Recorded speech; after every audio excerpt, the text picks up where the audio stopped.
Good evening, everybody. Thank you. It was in mute.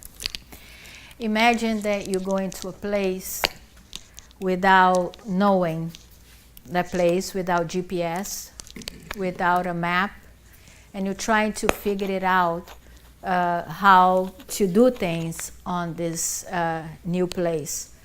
We, as a Brazilian that came here to United States, basically we lived that a little bit. We came into a country that we didn't know the language. Most of us didn't. We also didn't know exactly what to do and what to expect. And a few things happened.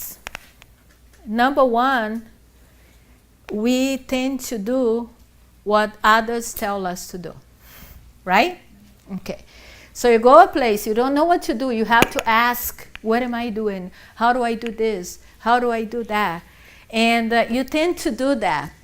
And a lot of things that usually happens is also we make a few mistakes. Actually, we make a lot of mistakes. Why is that we make mistakes? Because we don't know exactly what we're doing, and we don't know the culture of that place. And a lot of times we don't know the laws that it's going to that specific place. There's something really, hold on, let's change this to here. Is it better? Okay.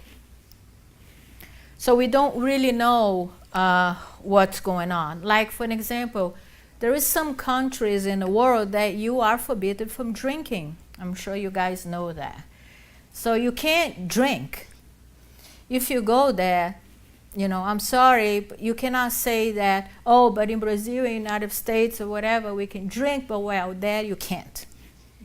So what happened is you have to adapt and learn how to live with the law of that particular place.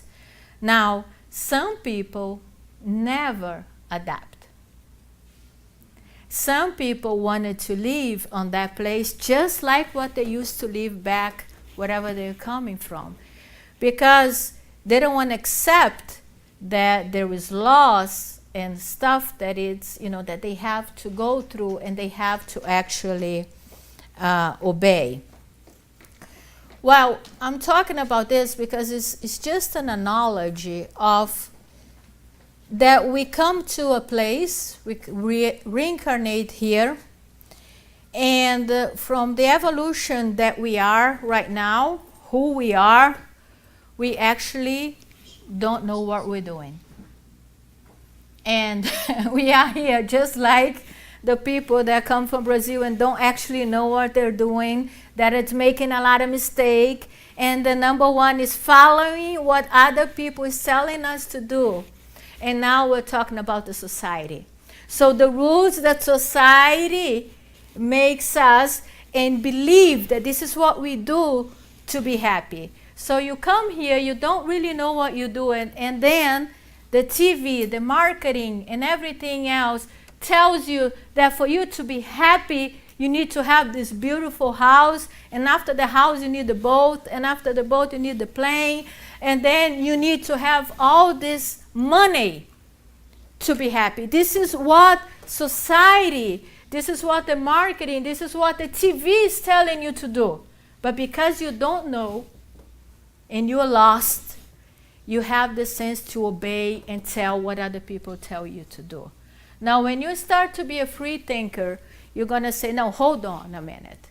There is something else in this world. There is something else that I can be doing that is different than everybody is trying to do. And one of the things that we need to start to think about it is that we are citizens of the eternity.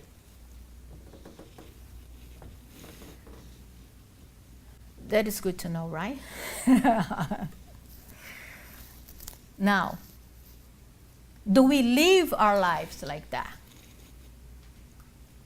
No. Why not? What is the problem? It's funny. Look at this. It's funny because we know this.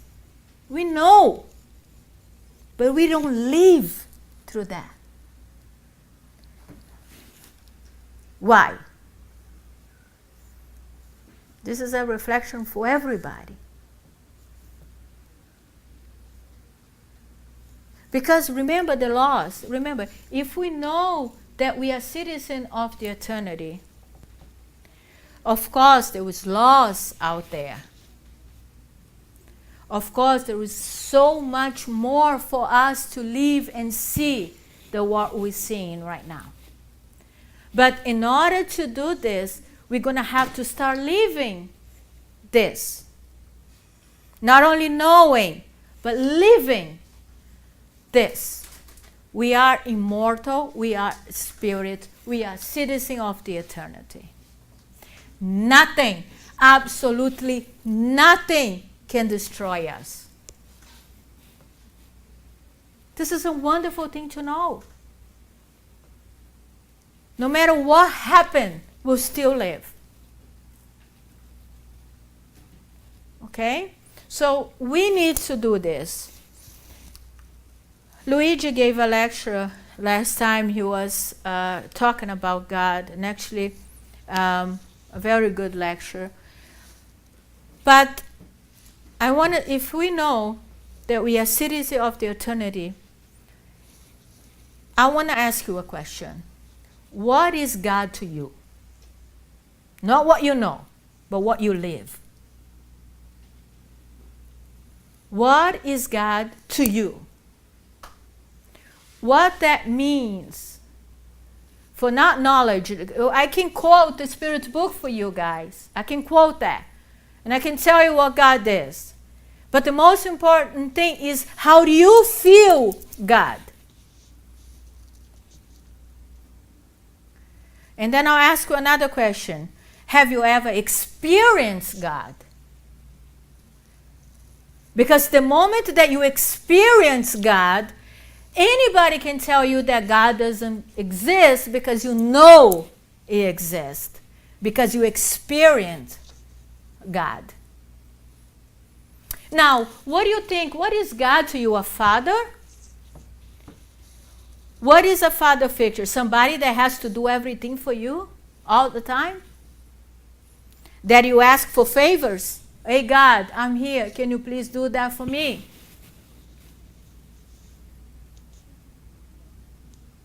It's somebody that when you're sad, you take all your problems and you put in His hand and say, you know what? You deal with that. Because I don't want to deal with that. So I put it to God, and then God, if you resolve the situation for me, I'm going to do this, I'm going to do that, or whatever it is. So we have the tendency to think that God as a business that exchange favors with us. And that is a very immature vision of God.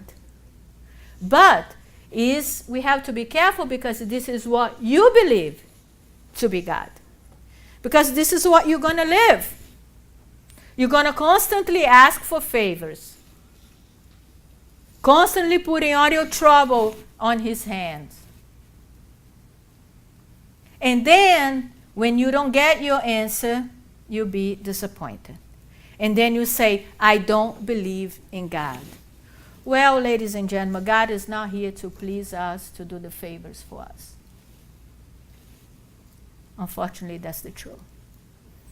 God is so much more than that. So much more than that.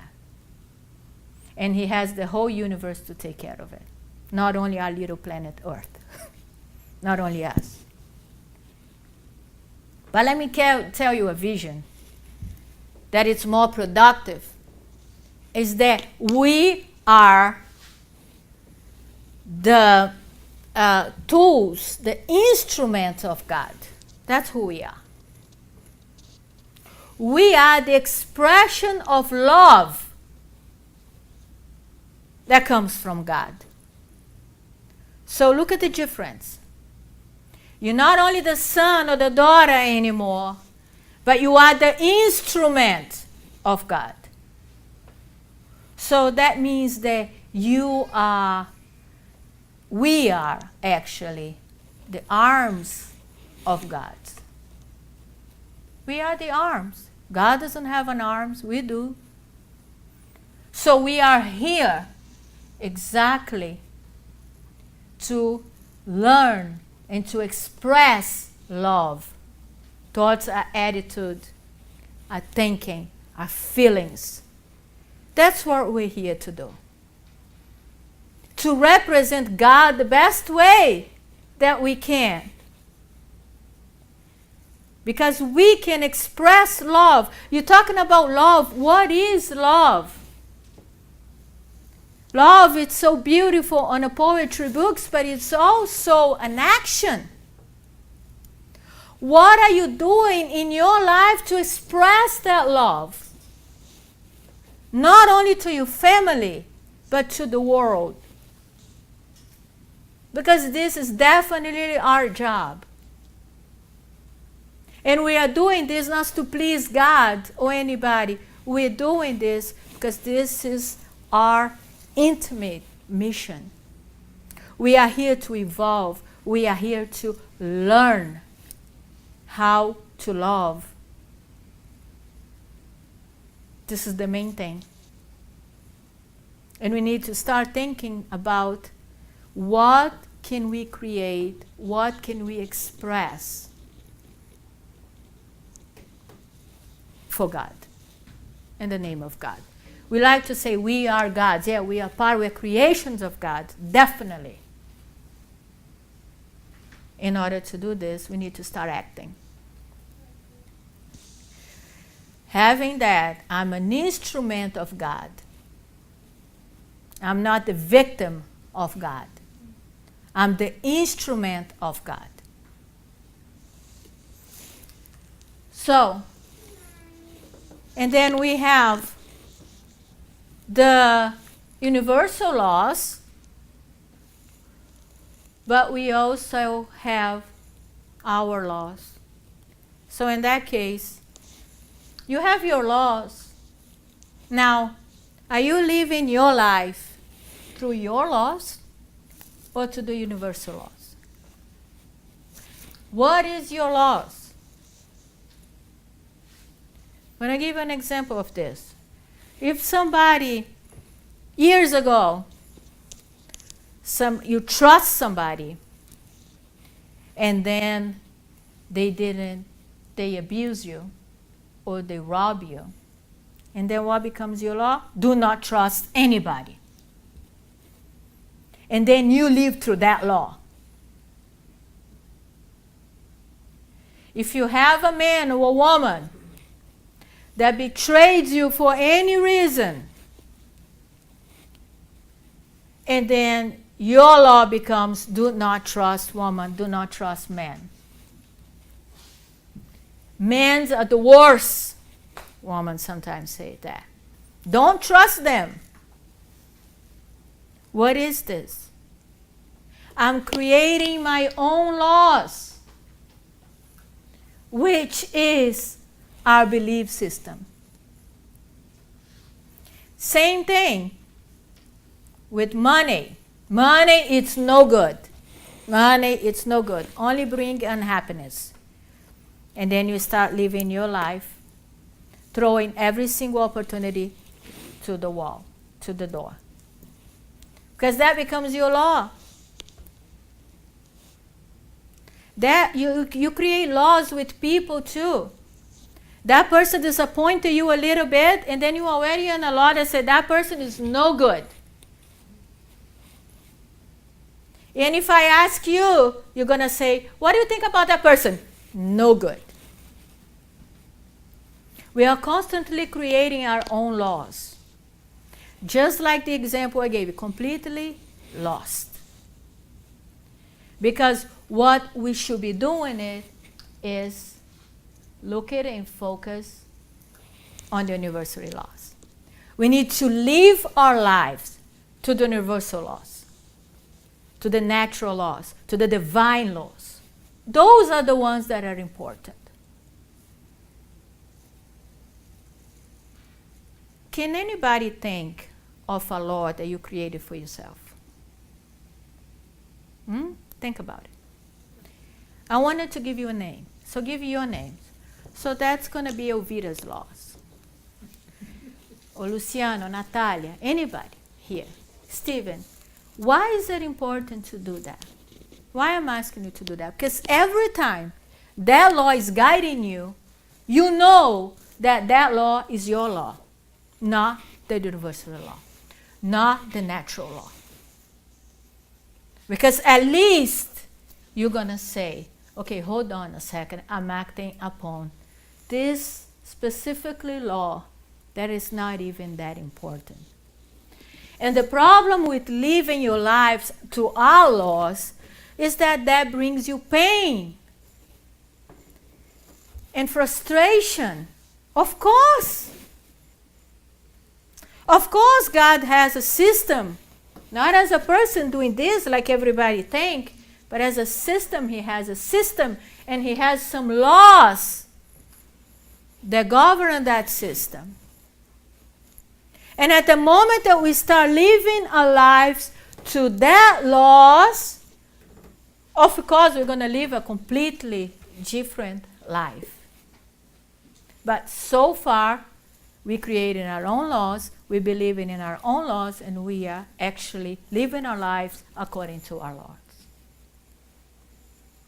And that's a problem, right there. Because it does create pain. And then you want to blame God for all the pains and the suffering that's going on. But it's ourselves. We are doing this. Remember the example that we're doing? We're making mistakes. We are doing one thing. We don't know what we're doing. We are making mistakes. Okay? And we need to wake up. We've been here long enough. Some of us 40, 50, 30s. Né? We should be okay now. And get to, start to, okay, now I'm getting this. Let me see what I can do. It's time to do this. Okay. Now I'm going to talk to you about some of the universal law according to Spiritism, just to result that, because there was other universal laws out there, lots of them. I want to focus on the universal law according to Spiritism to talk about, because I'm going to leave like the gravity law is a universal law, all the physics laws are also universal laws, the laws of cause and effect is also universal law, but I want to focus on the laws that not a lot of people take this as universal laws, and it's the moral laws. Because it's also part of the universal laws. And we need to know, is there a moral law out there that we need to follow to be happy? Yes. What are these laws? Okay? What are these laws? And on question 647, the spirits ask Kardec this question. Is the whole of the law of God containing the rule of love of the neighbor laid down by Jesus? What they asking here is this: is the whole law, moral law, contained in one passage when Jesus says, loves your neighbors like you love yourself? This is the question. And the Spirit has said, the rules certainly contain all the duties of man to one another, but it's necessary to show them its various application, or they will continue to neglect them, as they do at the present day. We can use this as if it was wrote today, right? At the present day. We're still here, stuck here.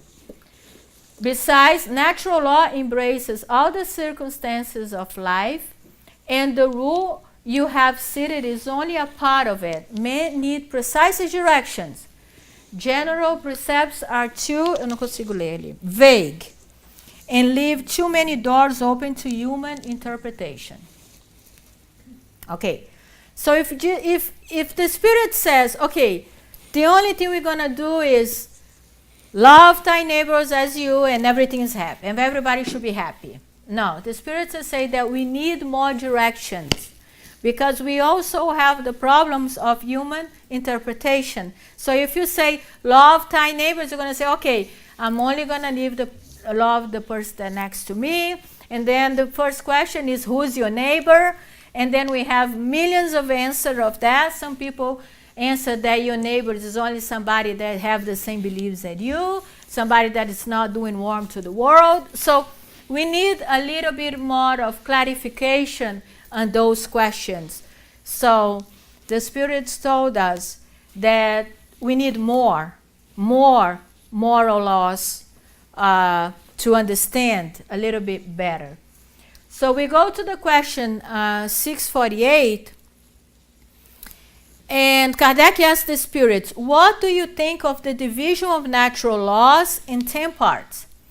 The law of adoration, labor, reproduction, preservation, society, equality, liberty, justice, love, and charity. And then the spirits is going to answer that law comes from who, guys? Huh? From Moses. Okay? When he stated 10 commandments. Yes.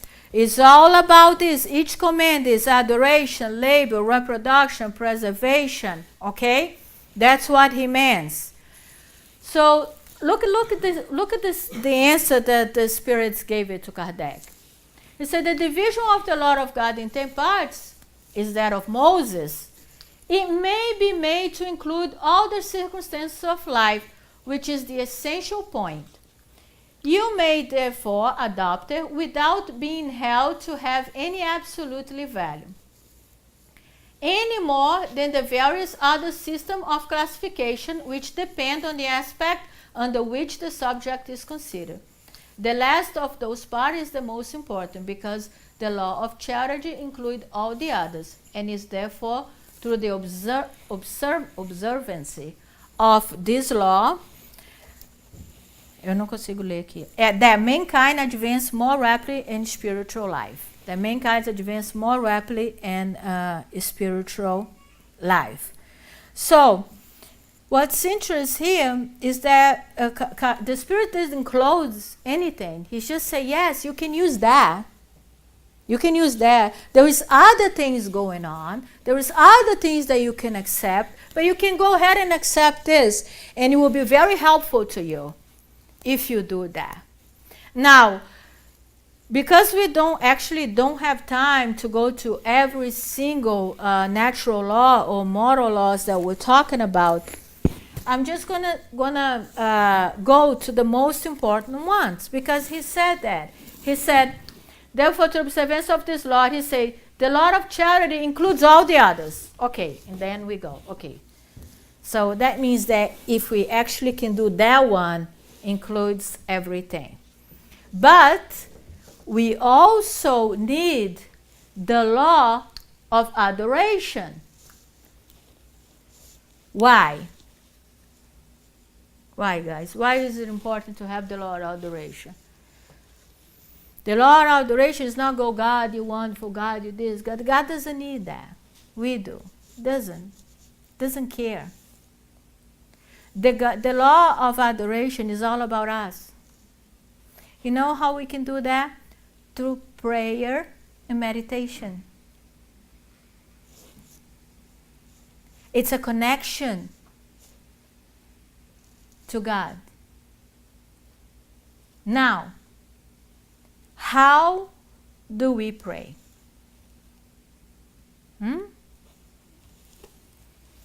How connected are we with love, with everything else that we appreciate so much? So prayer, it's funny because every time that we pray at the beginning like Stephen did, we pray at the end. And even us as spiritists, I don't think we actually understand the meaning of prayer, the benefits of prayer. Not because we want things to happen to us and God to go ahead and give us all the answers that we need. No. Because when we pray, we can connect to that force. And when we do, we feel so good. It's a moment that you can experience something wonderful. And who wants to do that? We all do, but nobody wants to do what it takes. So in a moment of prayer is the moment of connection. If your prayer is just here, you're not going to feel it. It's a moment that you give yourself, that you really, really, really want to connect with a higher vibration. And you do your part when you pray. Because if we're praying only here, doesn't do that much. And the law of duration is like we are coming closer to a connection with God. And that's it. Okay? So, it's important to be connected to God. Of course it is. It's important to be connected to higher vibration. Of course it is. First of all, for our own health. Second, to live a little bit happier than we do it. And most of the time we forget about that wonderful tool that we are capable to do it. To connect to God. Okay? Silence your mind. Do it from here. So that's why it's very important. And then we have the Lord of labor. Yes, we need to work both ways, spiritual and materially. We need that. We need that to grow. So people in Portuguese, there was a saying that said, I want to know who invented labor, right? We always said that. So I can go there and, well, it was God. So so you're going to have to work, and you're going to have to do spiritual work. It's part of the laws. And then we have reproduction, of course. We need that to maintain our lives. We have preservation. It's our job to preserve this body and do the best as we can right now. Society, it's important. Who thinks about that, guys? Laws of society, it means the laws of getting along with each other. We need to learn how to do this. Not simply get everybody that we don't like and moving out of our lives. We don't have to deal with somebody that we don't like, but that doesn't mean that we have to hate them. You know? Equality. We live in a world that we are a little far from this. Okay? But we need to strive for this. To equality. Liberty, my favor.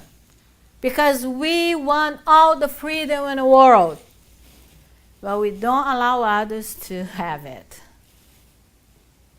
So, this happens all the time when somebody thinks differently than us. When somebody has a different point of view than us. How come that irritates us so much? And it irritates us that much because we want people to think like us. You have to do this. You have to think exactly like how I think.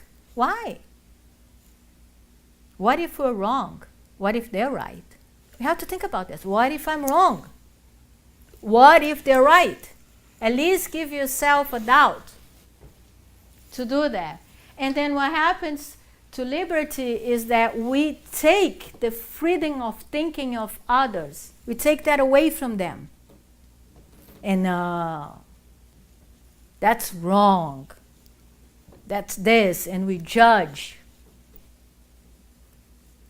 But think about it. It's not a good feeling every time we do this, we don't feel good about it. Even if when we say to somebody, you're wrong, I'm right, you're going to search yourself.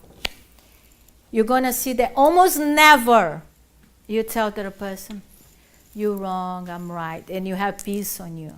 You don't. Usually you have something going on emotionally.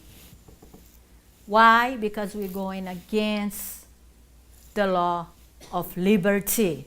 We're going against the law of freedom.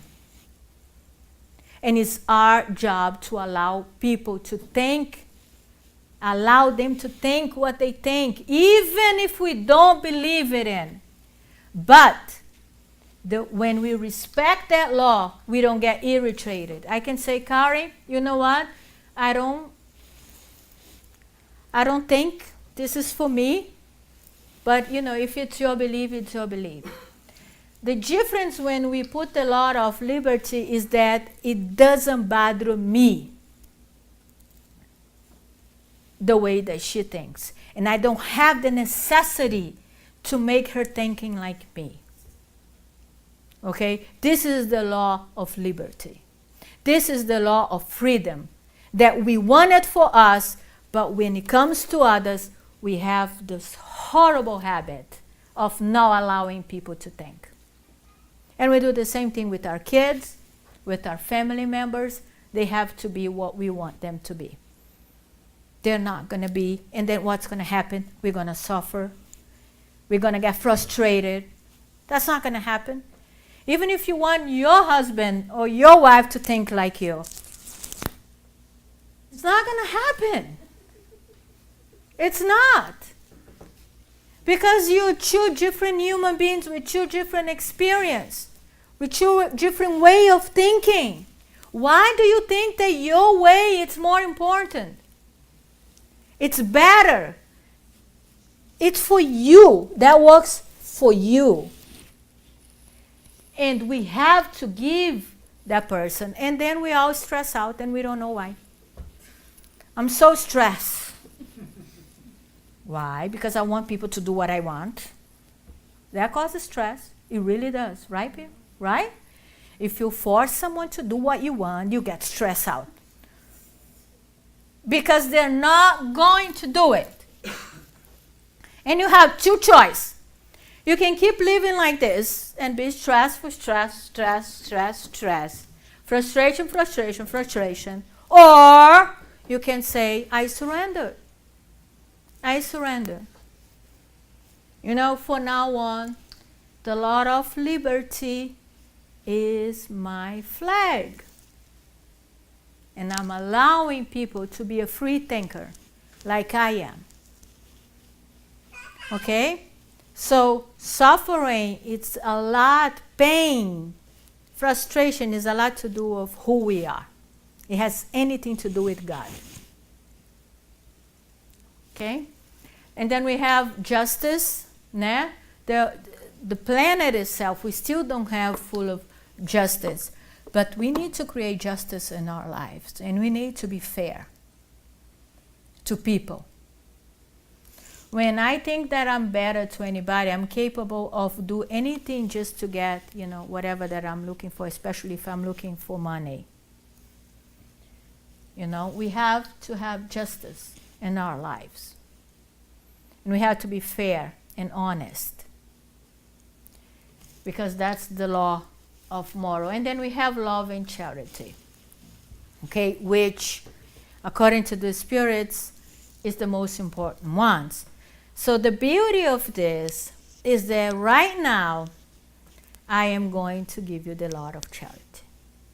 And every one of you, you will know from now on what you need to do to be happy.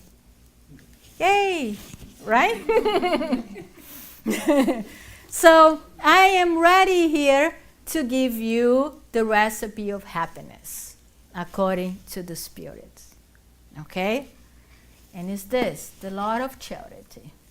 What is the true meaning of word charity as employed by Jesus? The answer is benevolence for everyone, indulgence for the imperfection of others, forgiveness of injuries. There you go, if we can live like that.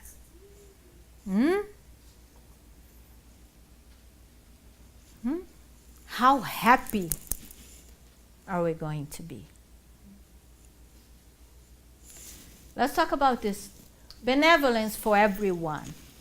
Now, it's not saying to be benevolent just to the ones that you love and just to the ones that you like. In order to do this, you're going to have to be benevolent to everyone. That's a good one, right? Can we do that? We can start. I'm not going to say try, because if we try, we're not doing actually anything. But you always leave a huge door open. But we can start to think about that. We can start to live our life according to the natural law, to the divine laws.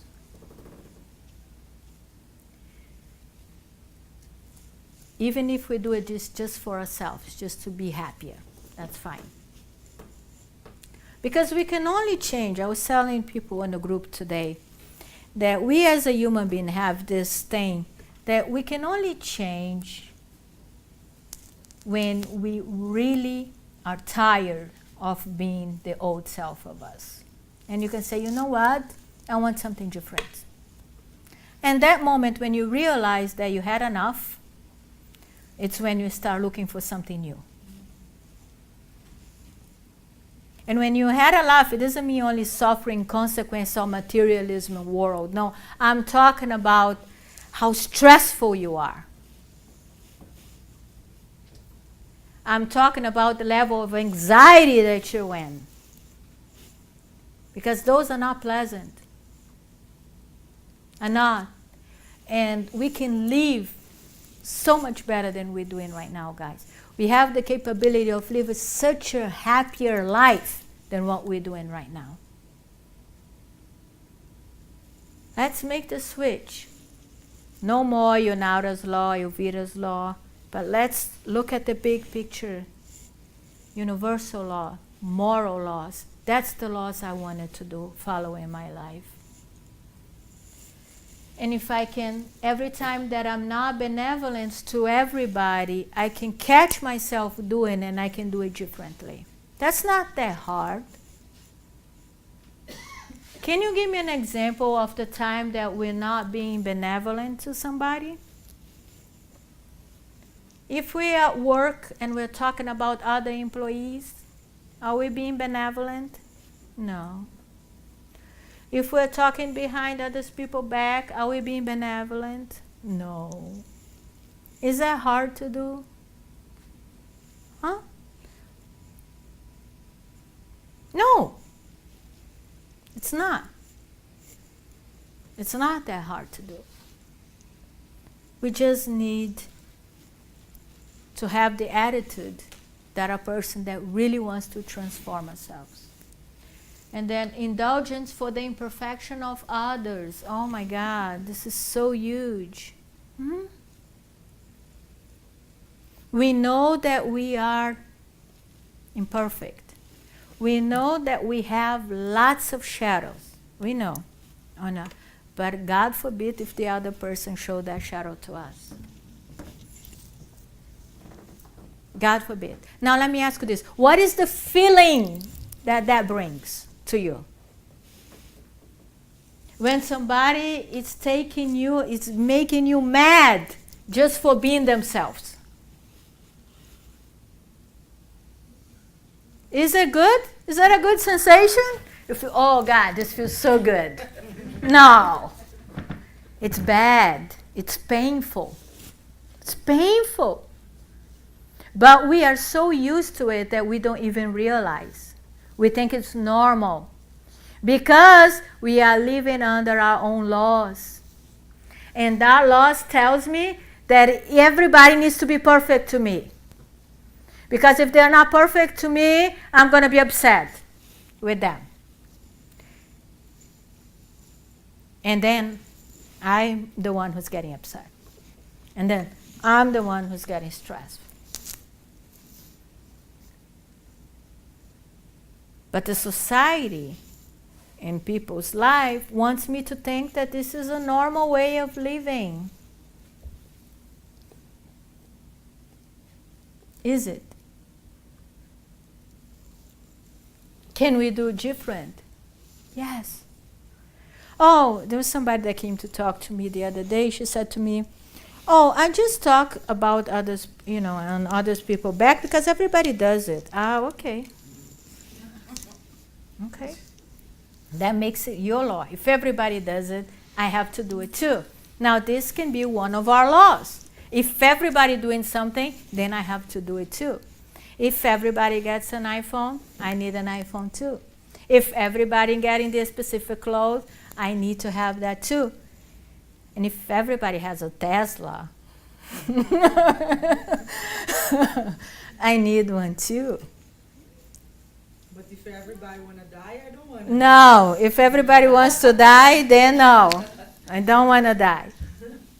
But that is the thing about the imperfection of others. There was a little secret to do this, and that is mind your own business.